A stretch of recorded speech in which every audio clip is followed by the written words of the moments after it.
എല്ലാവർക്കും ഇന്നത്തെ വീഡിയോയിലേക്ക് സ്വാഗതം. ഇന്ന് ചീര കൊണ്ട് ഒരു പക്കോടയുടെ റെസിപ്പിയാണ് കാണാൻ പോകുന്നത്. ഞാനിന്നിവിടെ എടുത്തിരിക്കുന്ന ചീര പസലച്ചീരയാണ്. തമിഴ്നാട്ടിൽ ഇതിൻ്റെ പേര് ഇങ്ങനെയാണ്, കേരളത്തിൽ ഇതിന് എന്താ പേര് പറയാന്നുള്ളത് എനിക്കറിയില്ല. നിങ്ങൾക്കറിയുമെങ്കിൽ ഒന്ന് കമൻറ്റ് ബോക്സിൽ അറിയിക്കൂ കേട്ടോ. ഇപ്പോൾ ഇതിന് ഒരു റോസ് കളർ പൂവൊക്കെ ഉണ്ട്. അങ്ങനത്തെ ചീര നിങ്ങൾ കണ്ടിട്ടുണ്ടാവുമെന്ന് പ്രതീക്ഷിക്കുന്നു കേട്ടോ. അപ്പോൾ ആ ചീരയാണ് ഞാൻ എടുത്തിരിക്കുന്നത്. അപ്പോൾ ഇതിൻ്റെ ഇല മാത്രമാണ് ഞാനിപ്പോൾ ഉപയോഗിക്കുന്നത് പക്കോട ഉണ്ടാക്കാൻ വേണ്ടിയിട്ട്. ഇതിൻ്റെ തണ്ട് കളയേണ്ട ആവശ്യമൊന്നുമില്ല. ഞാൻ ഈ തണ്ട് കൊണ്ട് കൂട്ടുണ്ടാക്കി നോക്കി, അതും നന്നായിട്ടുണ്ടായിരുന്നു കേട്ടോ. അതിൻ്റെ റെസിപ്പി പിന്നീട് എപ്പോഴെങ്കിലും ഷെയർ ചെയ്യാം.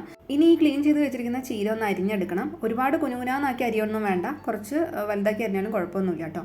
പിന്നെ ഈ പക്കോട ഉണ്ടാക്കാൻ ഈ ചീര തന്നെ എടുക്കണമെന്ന് നിർബന്ധമില്ല. നിങ്ങൾക്ക് അവൈലബിൾ ആയിട്ടുള്ള എന്ത് ചീരയാണോ ഉള്ളത് അത് ഉപയോഗിച്ചിട്ടും ചെയ്യാവുന്നതാണ്. അങ്ങനെ ചീര അരിഞ്ഞ് റെഡിയാക്കി വെച്ചിട്ടുണ്ട്. ഇനി പക്കോട ഉണ്ടാക്കാനുള്ള മിക്സ് തയ്യാറാക്കി എടുക്കാം. അതിനായിട്ട് കുറച്ച് കടലമാവാണ് ഞാൻ എടുത്തിരിക്കുന്നത്. അതിലേക്ക് ഒരു 2 ടീസ്പൂൺ വറുത്ത അരിപ്പൊടി ചേർക്കുന്നുണ്ട്. പിന്നെ അരിഞ്ഞു വെച്ചിരിക്കുന്ന ചീര, അരിഞ്ഞു വെച്ചിരിക്കുന്ന സവാള, ഇഞ്ചി, പച്ചമുളക്, കറിവേപ്പിലെല്ലാം ചേർക്കുന്നുണ്ട്. പൊടികളായിട്ട് മഞ്ഞൾപ്പൊടിയും മുളക് പൊടിയും ഉപ്പ് പൊടിയും ചേർത്തിട്ട് ആദ്യം കൈകൊണ്ട് നന്നായിട്ടൊന്ന് മിക്സ് ചെയ്തെടുക്കുക. അതിനുശേഷം കുറേശ്ശെ വെള്ളം ചേർത്തിട്ട് നമ്മളിത് കുഴച്ചെടുക്കണം. വളരെ കുറച്ച് വെള്ളം മാത്രമേ ആവശ്യമുള്ളൂ. കാരണം ഈ ചീരയിൽ മറ്റ് ചീരയെ അപേക്ഷിച്ചിട്ട് കുറച്ച് ജലാംശം അധികം ഉള്ളത് കാരണം ഉപ്പ് ചേർത്ത് ഇളക്കുമ്പോൾ തന്നെ ഇതിലുള്ള വെള്ളം കുറേശ്ശെ പുറത്ത് വരാൻ തുടങ്ങും. അപ്പോൾ അത് നോക്കിയിട്ട് നിങ്ങൾ അതിനനുസരിച്ചിട്ട് വെള്ളം ചേർത്ത് കൊടുക്കണേ. ഞാനിപ്പോൾ ഇത് പാകത്തിനിവിടെ കുഴച്ചെടുത്തിട്ടുണ്ട്. ഒരുപാട് ലൂസ് ആവാതിരിക്കാൻ ശ്രദ്ധിക്കണം. കാരണം ലൂസ് ആയിക്കഴിഞ്ഞാൽ എണ്ണ ഒരുപാട് വലിച്ചെടുക്കാൻ സാധ്യതയുണ്ട്. പിന്നെ ഇതിൽ ഉപയോഗിക്കുന്ന ചീരയുടെ അളവ് നിങ്ങൾക്ക് കൂട്ടുകയോ കുറയ്ക്കുകയോ എങ്ങനെ വേണമെങ്കിലും ചെയ്യാവുന്നതാണ്. ഇനി ഇതൊന്ന് ഫ്രൈ ചെയ്തെടുത്താൽ മതി. അതിനായിട്ട് ഒരു ചട്ടിയിൽ എണ്ണ ആവശ്യത്തിന് ഒഴിച്ചു കൊടുത്തിട്ടുണ്ട്. അതിലേക്ക് ഈ പക്കോടയുടെ മിക്സ് കുറേശ്ശായിട്ട് ചേർത്ത് കൊടുക്കുക.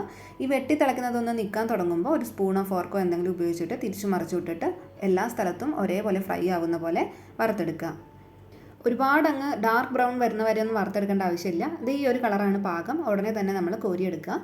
എന്നിട്ട് മറ്റൊരു പാത്രത്തിലേക്ക് മാറ്റാം. ഇനി ബാക്കിയുള്ള പക്കോടയുടെ മിക്സും ഇതേപോലെ വറുത്തെടുത്താൽ മതിയോ. ഈ റെസിപ്പി ഇഷ്ടമായിട്ടുണ്ടെങ്കിൽ നിങ്ങളും വീട്ടിൽ ട്രൈ ചെയ്ത് നോക്കുക. എന്നിട്ട് അഭിപ്രായം അറിയിക്കുക. അടുത്ത വീഡിയോയിൽ മറ്റൊരു റെസിപ്പിയുമായി കാണാം. എല്ലാവർക്കും നന്ദി.